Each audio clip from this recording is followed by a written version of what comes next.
take credit for creating the first internet service provider. Dun. There we go. That's something that people used to think a lot about, and these days you don't have to. The internet just comes with your phone or your cable or magically from the sky for free. But in 1989, there was no internet service providers. There was no access to the internet for mere mortals. The internet wasn't very exciting either. We had mail, we had FTP, we had something called Usenet News, but at least we had porn. And it looked like this. Keep going.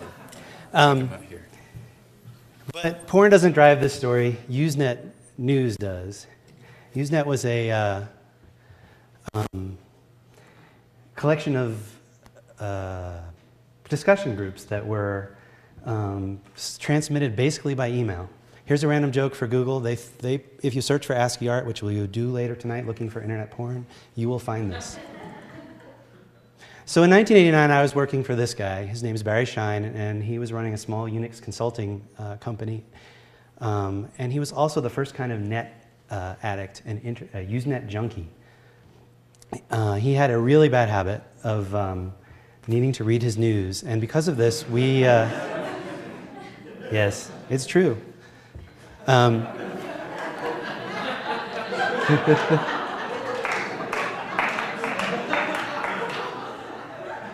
Anyway, we had really good Usenet News, and people would come looking for it to us to find if they could share it with us, because it was very hard to get if you weren't in a university.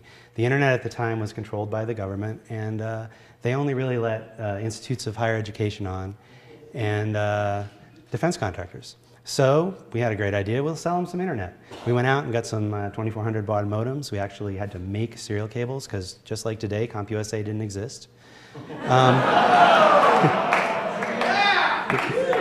So in November of 1989, our first customer logged in, and we became a service provider, but not an internet service provider, because as I said, the rules at the time did not allow the general public to use the internet.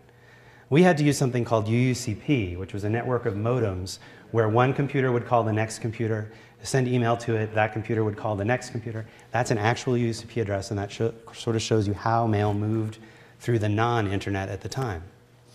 Now, the internet was run by the National Science Foundation, but they were lazy and decided to automate it by getting rid of the customers. They were going to run just the backbone portion and create local regional networks who would actually deal with people.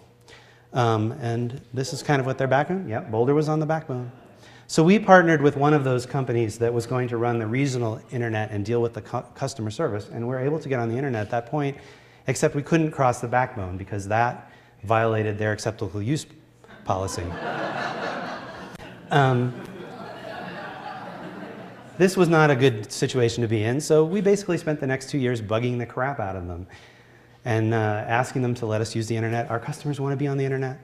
And on August 13th of 1992, they finally gave in to us, ostensibly to allow a lower cost access to the internet, but mostly because they were sick of us. So at that day, we were able to change the routing and provide cheap dial-up access to the internet.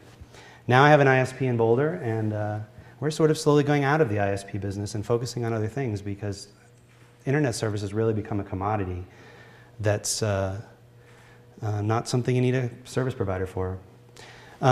This is in the Wikipedia, so it must be true. Everything I told you, 100% true, 100% accurate. But in the end, it is my fault. I am the person who pulled the trigger and let everyone else on the internet and ruined it for the academics who were there before us. So,